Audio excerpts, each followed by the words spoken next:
Ora, todos sabemos que perante o cenário de uma pandemia, deixem-me só aqui organizar o espaço. Portanto, todos sabemos que no cenário aqui de uma pandemia, daqui do Covid-19, em que estamos a viver, e a necessidade que temos de cumprir medidas de proteção, o facto de estarmos em isolamento social, o desconhecimento que temos sobre o futuro, portanto, todas estas situações e muitas outras, é muito expectável que nos sintamos mais ansiosos, com algum medo, com alguns momentos de stress, preocupados, alguma tensão e, acima de tudo, sem o controle da situação. Portanto, perante todos estes sinais que podemos ter, podemos até enquadrar aqui algumas das reações, tanto emocionais como cognitivas, também temos umas reações físicas e comportamentais a esta ansiedade, a este stress. Portanto, eu vou só dar aqui um panorama geral e vou, se calhar, notar aqui as questões mais gravosas.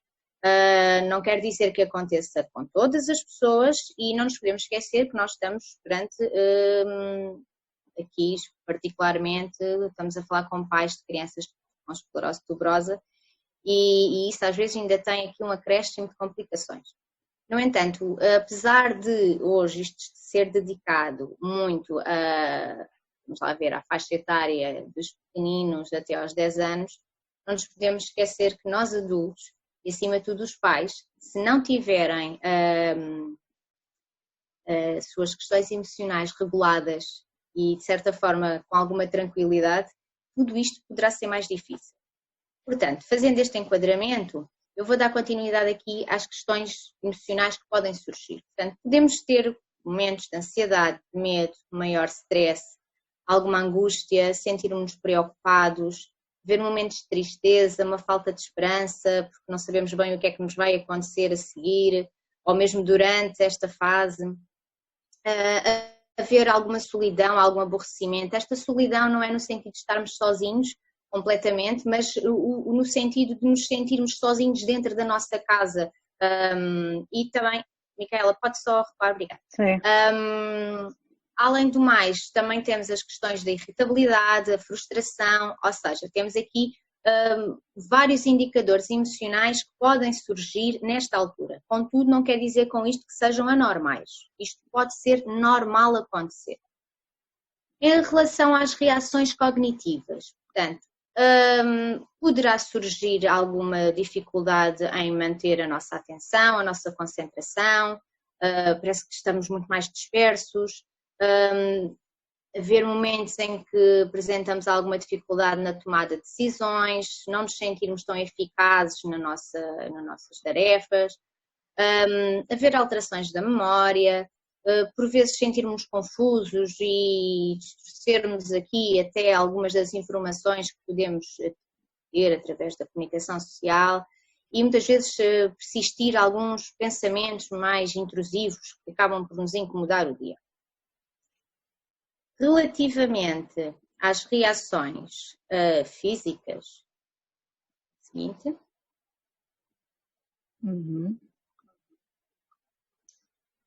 Podemos ter aqui um aumento da nossa tensão arterial, um aumento também da parte dos batimentos cardíacos, alguma fadiga, insónia, apresentarmos queixas somáticas, alterações do apetite.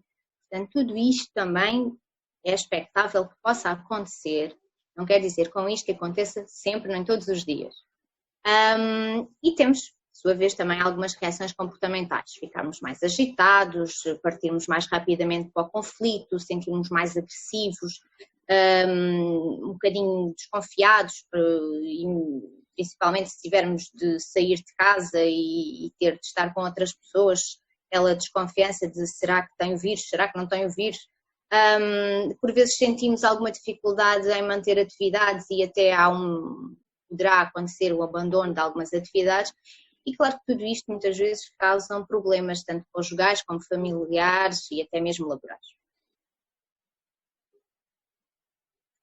Ora, como eu estava a referir, nós tivemos aqui a ver algumas das reações que possamos ter, não quer dizer com isto que as tenhamos todas, mas todos estes sentimentos desagradáveis não trazem apenas um desconforto, ou seja, têm também uma função muito importante que acaba de ser por nos proteger. Isto porquê? Porque quando nos sentimos em estado de alerta ou ameaçados, acabamos por ficar mais vigilantes e mais disponíveis para adotar comportamentos de proteção e adaptarmos à situação em que estamos a viver.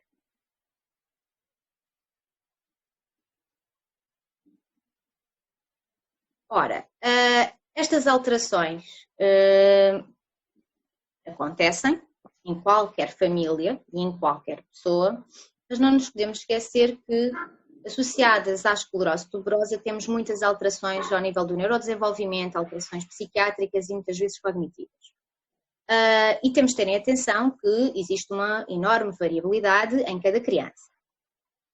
O que é que eu quero dizer com isto? Que, apesar de termos em cada criança um padrão diferente a nível destas alterações, em situações de isolamento social, conjugada muitas das vezes com esta ansiedade e este stress que os pais podem apresentar, estas alterações emocionais e comportamentais das crianças podem aumentar ao nível da intensidade e também ao nível da frequência.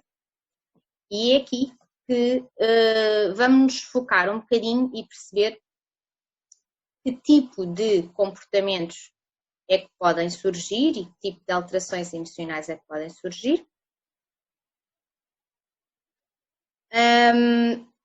Focando aqui na questão das crianças com esclerose tuberosa e mais uma vez salientando que existe uma enorme variabilidade, no entanto, é muito comum que possa acontecer agora, e atenção que quando falo em crianças, agora vamos tentar adequar, porque posso estar a falar de uma criança de 3 anos, como posso estar a falar de uma criança de 6, como uma criança de 10. Temos de adequar aqui também o perfil de desenvolvimento que a criança apresenta. Mas podem se sentir muitas das vezes assustadas, com medo, ansiosas, tristes, confusas, apresentarem alterações do sono e alterações do apetite. Muitas vezes podem aumentar as birras, a agitação, a irrequietude, o descontrole do comportamento, a impulsividade, a dependência dos pais. Ou seja, isto muitas das vezes e nas vossas vidas já é um bocadinho aquilo que é comum acontecer. Perante esta situação e devido a estarmos a este confinamento do espaço da casa, a alteração da rotina diária, a falta dos amigos na escolinha, a ausência das educadoras e das professoras, que acaba por ser um bocadinho aquela rotina que todas estas crianças estão habituadas, todas estas alterações emocionais e comportamentais podem surgir mais vezes e até com uma intensidade um bocadinho diferente daquelas que vocês às vezes estão habituados a ter. E acho que depois no final vamos ter a oportunidade para conversar e poder partilhar aqui, se houver essa necessidade da vossa parte, para podermos explorar mais especificamente alguns dos comportamentos que possam estar a acontecer. No entanto, não nos podemos esquecer que também temos crianças que estão em idade escolar. Obviamente que as alterações que eu referi anteriormente são transversais a várias faixas etárias. Não quero dizer com isto que eu não colocasse aqui um bocadinho aquilo que, quase como uma sugestão daquilo que poderá ajudar a autorregular e a ajudar também a que as crianças fiquem um bocadinho mais estáveis dentro desta nova rotina. Por isso é que muitas das vezes é importante diferenciar a zona do estudo e a zona de lazer, brincar. É muito importante manter as rotinas de estudo, mas atenção, com estas crianças temos muitas vezes de adequar os horários, porque devido à diminuição da concentração e devido a muitas das alterações emocionais e do comportamento que elas apresentam, é muito normal que elas não vão conseguir cumprir a tarefa escolar que lhes está a ser exigida. Portanto, estas pausas e estes intervalos têm de ser também ajustados e de acordo com a produtividade da criança. Temos de selecionar as tarefas e elas sejam mais competentes para promover aqui um bocadinho o estudo autónomo. Porque senão temos sempre o pai ou a mãe constantemente ao lado da criança a tentar fazer algum trabalho.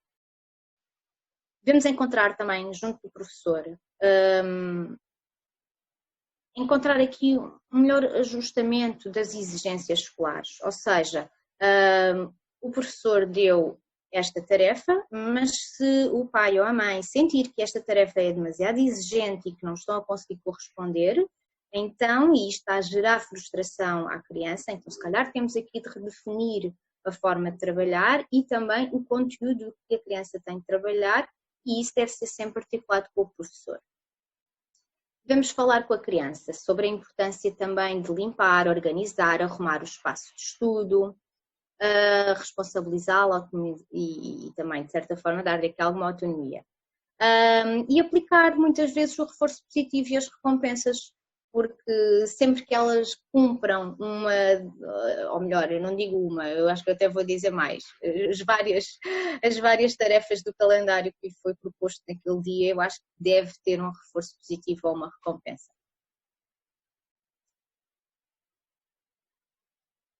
Ora bem, e aqui um bocadinho uma mensagem para os pais.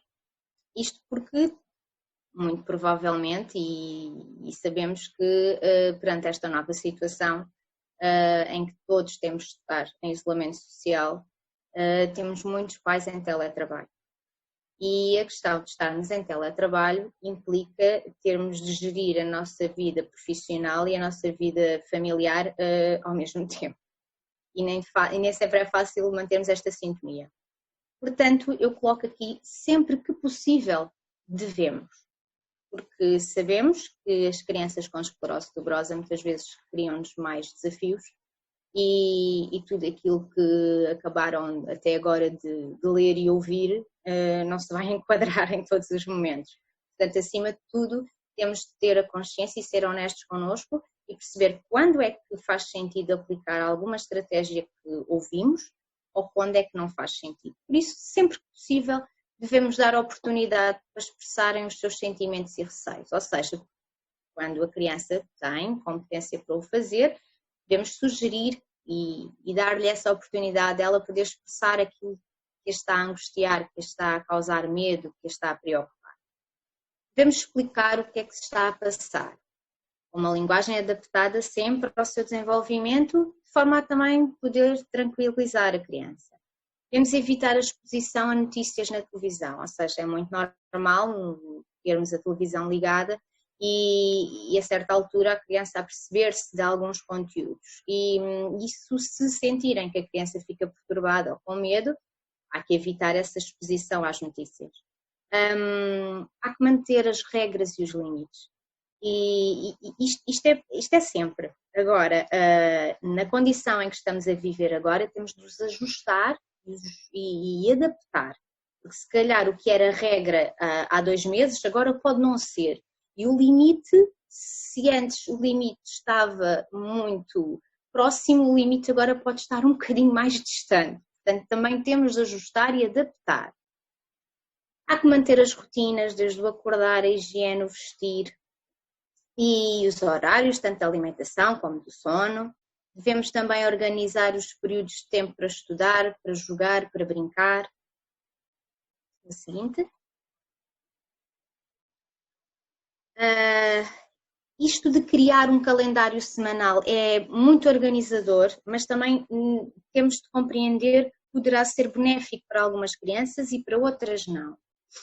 Ou seja, quando refiro aqui que devemos criar um calendário semanal com um horário para as rotinas e para as atividades, há que perceber que, se calhar, para uma determinada criança faz sentido todos os dias ver aquela rotina sempre igual. Isso ajuda a autorregulá-los e eles saberem o que é que podem contar, mas para outras crianças pode não ser necessário esse horário completamente igual. Então aí podemos adaptar e num dia faz um tipo de brincadeira, no outro dia faz outro tipo de brincadeira, deve-se ajustar consoante as necessidades também da criança. Temos de definir espaços em casa para cada atividade e isto é fundamental porque senão tudo fica um caos. Portanto, temos de encontrar um sítio em que é aquele sítio que vai ser o sítio do estudo. Quase como uma brincadeira. Olha, agora aqui vai ser a nossa escola.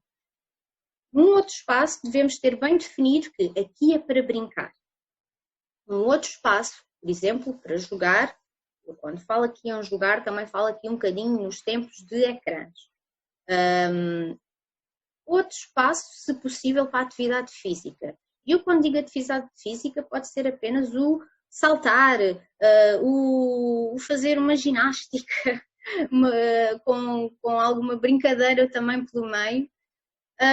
Sem dúvida que é importante que o espaço de comer e de dormir também estejam bem definidos, e se isto tudo estiver minimamente organizado, o caos poderá ser menor.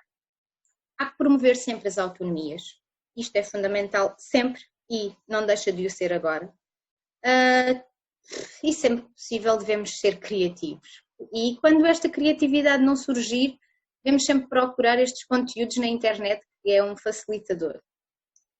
E eu refiro aqui algo que é bastante importante, que é ter algum tempo para nós próprios. Agora, o que vem a seguir não é aquilo que devemos, mas aquilo que precisamos. E aquilo que precisamos um bocadinho para a nossa saúde mental, para o nosso equilíbrio e para o nosso bem-estar.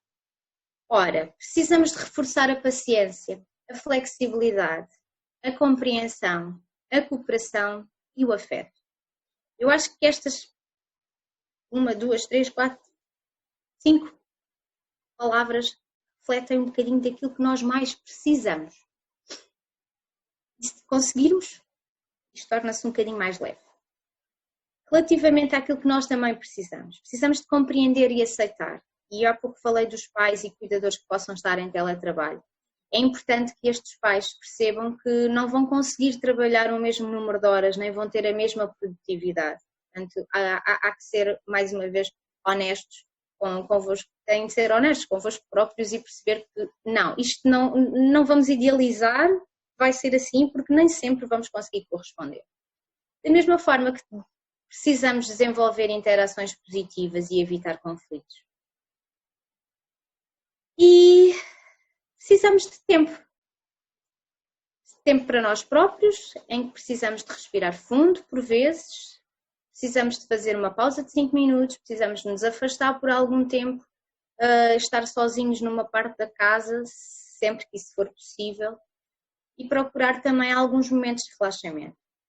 Portanto, isto é aquilo que mais precisamos, porque se conseguirmos, muito provavelmente, todas aquelas reações emocionais e comportamentais e afins que eu falei no início podem ser minimizadas, tanto da vossa parte, como também da parte das crianças.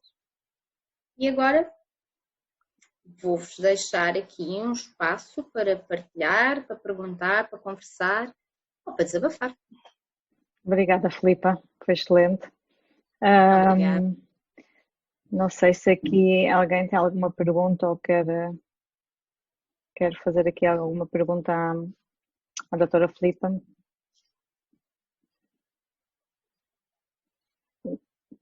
Quem está em mute, em silêncio. Eu tenho um desabafo ou pergunta, não sei como muito interpretá-lo para a doutora Filipa. Eu estou com a Sofia em casa desde o dia 14. E há uma coisa que é constante na Sofia, e eu tive o cuidado de não ver notícias, porque percebi que mexia com ela e criava instabilidade. Mas desde essa data, que a Sofia todos os dias, sistematicamente, pelo menos uma vez por dia, está a falar em morte. Portanto, fala em morte muitas vezes ao dia. E ainda que eu interprete isso, contextualizando para a idade dela e tente explicar-lhe que a morte faz parte do ciclo natural da vida, porque ela já entende dessa forma, a forma negativa como ela leva tudo, uma brincadeira, uma história, o contexto do dia-a-dia, vai dar sempre ao mesmo tema ou assunto.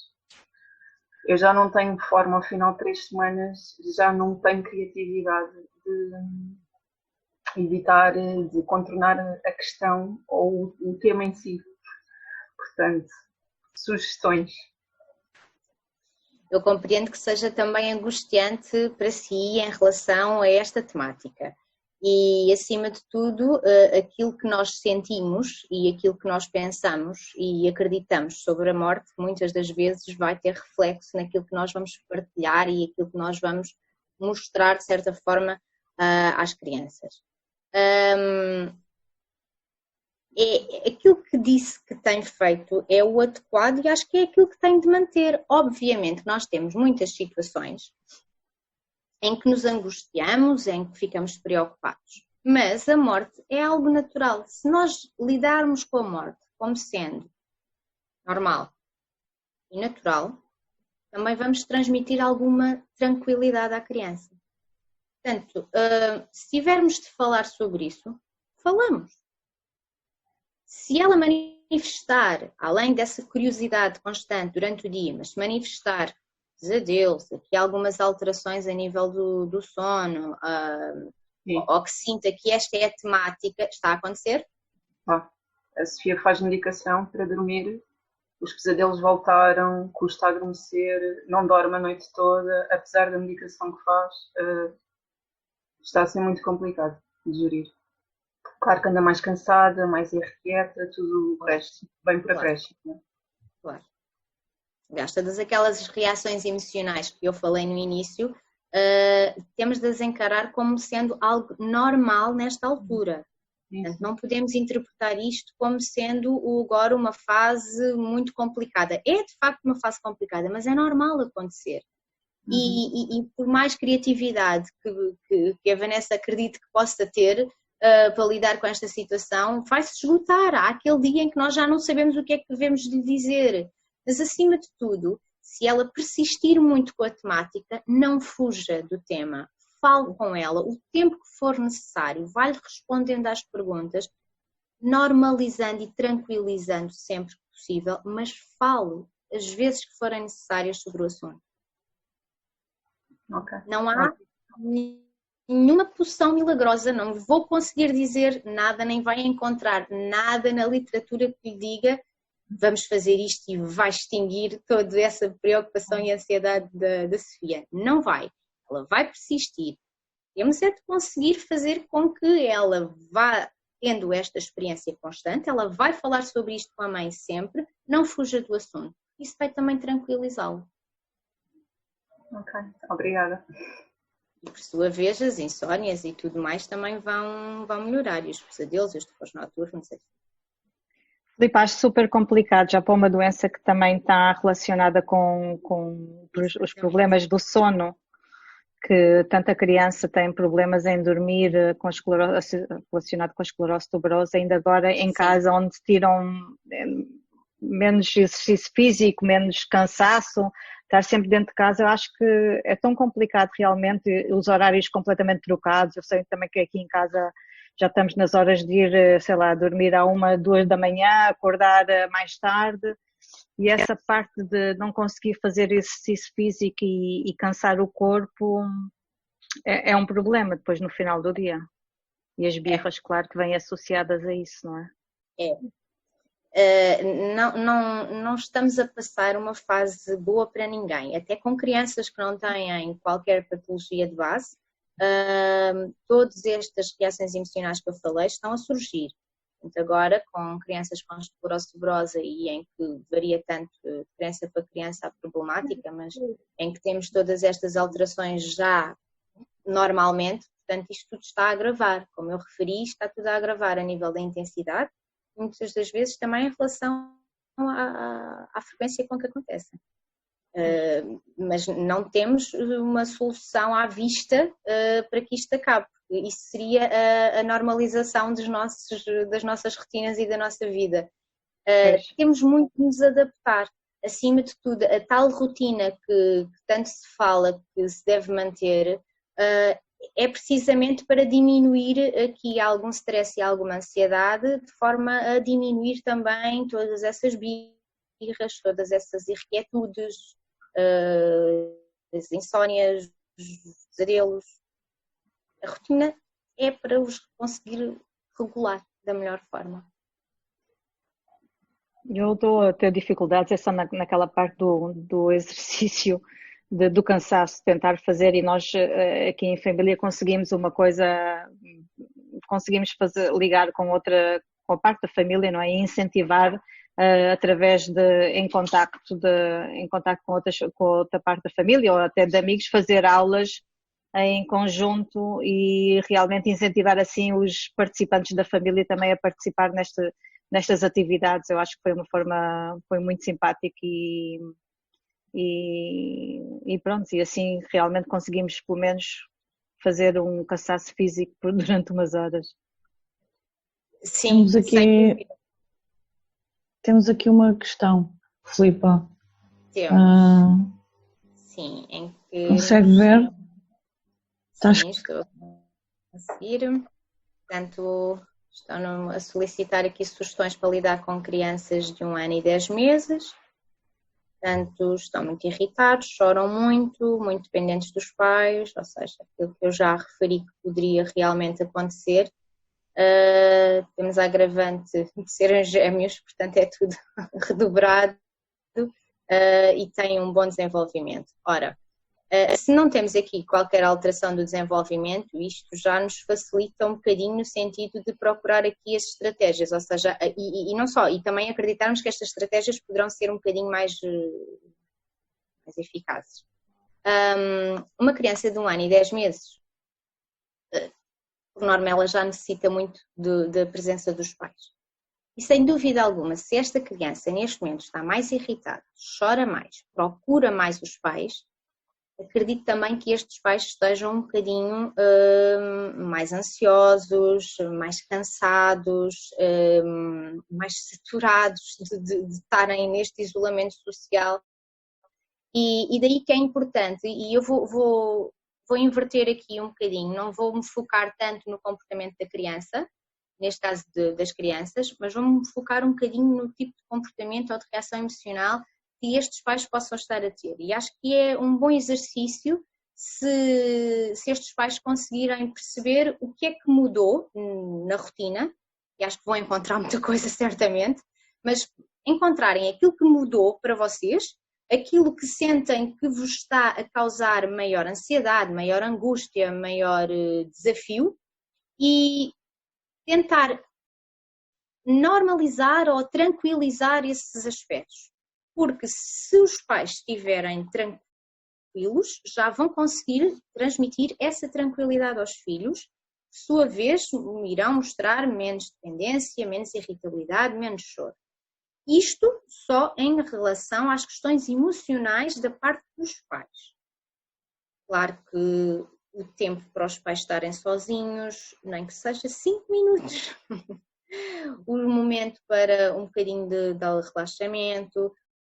Portanto, são crianças pequenas, estes pais terão a oportunidade, enquanto eles estão a dormir à tarde, de poderem ter um momento para eles próprios, e isso vai-vos ajudar também a ter mais flexibilidade, mais paciência e conseguirem lidar melhor com os pequeninos. Não quer dizer com isto que toda a situação em que estas crianças neste momento estão a viver não lhes cause essa irritabilidade e esse choro, de certa forma, se calhar mais intenso e mais frequente. Porquê? Aquilo que falámos há pouco, eu não sei se eles estão em creche, se não, mas imaginemos que eles frequentam uma creche, de repente deixaram de ter a rotina da creche, a agitação típica de uma sala com as outras crianças, a educadora, todos aqueles momentos e pessoas de referência, de repente quebrou. Portanto, também pode ser uma reação da criança a adaptar-se a esta nova realidade. Portanto, pensem um bocadinho em vocês enquanto pais e depois vamos perceber se melhorou algo nos pequeninos. Tem mais alguma pergunta, alguma dúvida aqui a esclarecer? Filipa, já agora pergunto-lhe se tem alguma dica para também lidar com estados de humor repentinos. Um dos meus problemas com o Diogo é estar muito bem, super meigo, super calmo, de repente, não sei bem porquê, ou porque está aborrecido, mudas radicalmente, começa aos gritos e a partir de tudo se for preciso. Alguma sugestão? Há que salientar também que, se calhar, tendo em conta aqui as características do Diogo, muito provavelmente isso já é um padrão que era comum. Eu estou aqui a dar algumas dicas, estratégias, o que queiram chamar, mas também temos muito de adequar ao perfil de desenvolvimento da criança, às alterações e também perceber junto das equipas terapêuticas que acompanham as crianças, que conhecem-nos melhor do que ninguém também, se têm agora alguma estratégia ou alguma solução, entre aspas, para minimizar essas alterações. Agora, obviamente que eu, como conheço o Diogo, acabo por se calhar aqui também dar aqui uma opinião também mais específica, mas isso é muito comum no Diogo. O Diogo tem uma forma também de manifestar o aborrecimento, a zanga, a frustração de uma forma mais descontrolada. Portanto, isso pode acontecer, Zélia, e temos de perceber que enquanto nós adultos conseguimos regular a forma como nos manifestamos, ele não consegue. Portanto, ele está bem, mas de um momento para o outro deu-lhe o aborrecimento, teve um momento de desespero dele e reagiu de uma forma mais zangada, mais agressiva, e temos de... Eu não quero ser mal interpretada com o que vou dizer, mas temos de lhe dar esse espaço, temos de lhe dar a oportunidade para ele se zangar. Obviamente que temos de adequar, não vamos permitir, e daí as regras e os limites, não é? Não podemos permitir que ele agora tenha um momento de zanga muito exagerada e que pega num objeto ou decorativo ou alguma coisa que lhe apareceu à frente e que o destrua. Isso não é suposto, mas podemos deslocar e há momento, e no momento em que ele acaba por apresentar esse tipo de zanga, dar-lhe algum objeto em que ele possa apertar, atirar, de forma a ele conseguir quase que expulsar essa zanga que ele tem, porque ele também precisa disso, ele só precisa de ser regulado e o adulto tem de conseguir gerir isso deslocando ou desviando, não só no espaço, como também com o material mais adequado possível para o fazer. Se é que isso é possível, Zélia. Obrigada, Filipa.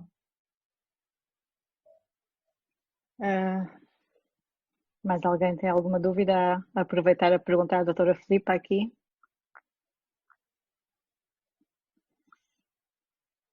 Pronto, não é uma altura fácil, acho que com estas alterações todas estamos todos a aprender, não é? Porque já estamos há mais de 2 semanas, pelo menos nós já estamos quase há 1 mês e meio em casa e tem sido realmente,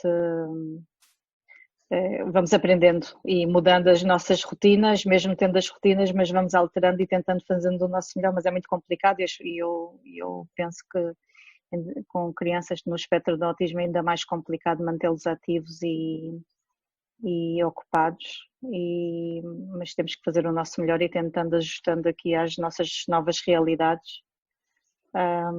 Obrigada, Filipa. Sem dúvida, e acima de tudo procurem ajuda sempre que necessário, sempre que sintam que estão a entrar naquela fase do eu não aguento mais, eu já não tenho criatividade nem flexibilidade para resolver isto.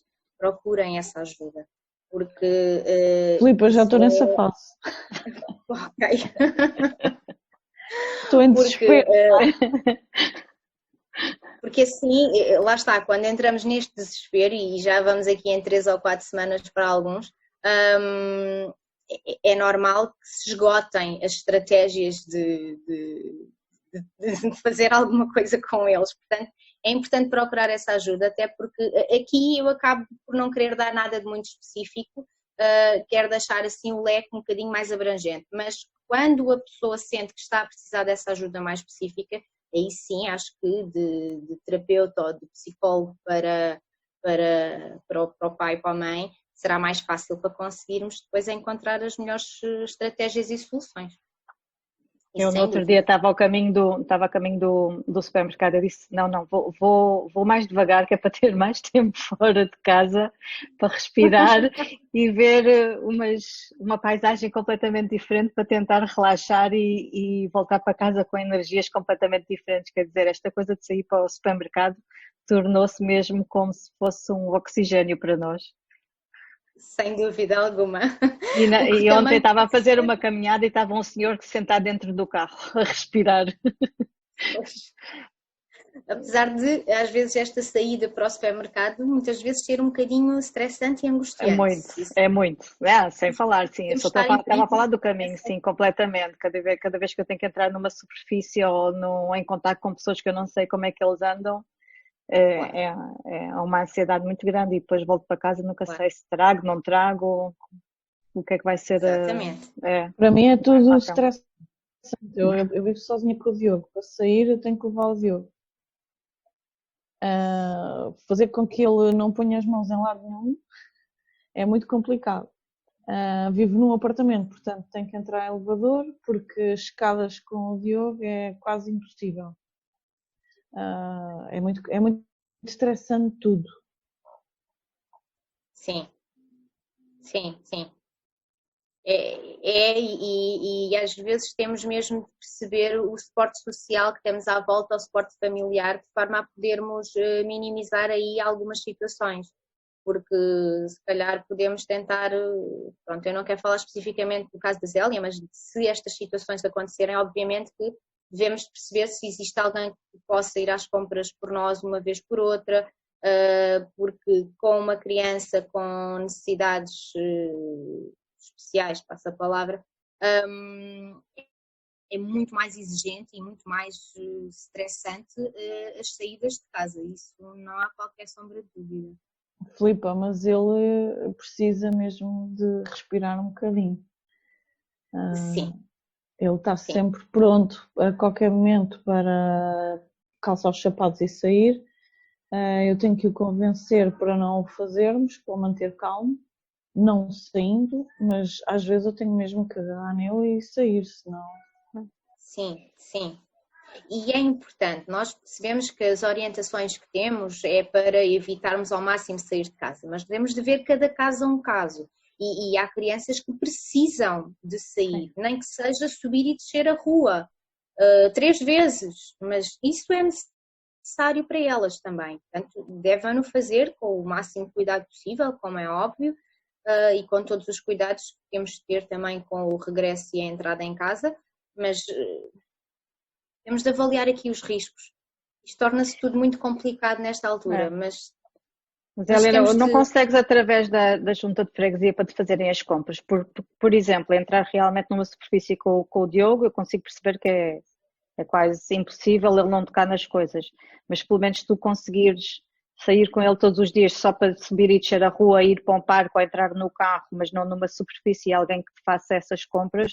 Não, Por nem exemplo, aqui nem a pensar nossa em junta levar o tem voluntários a fazer as compras.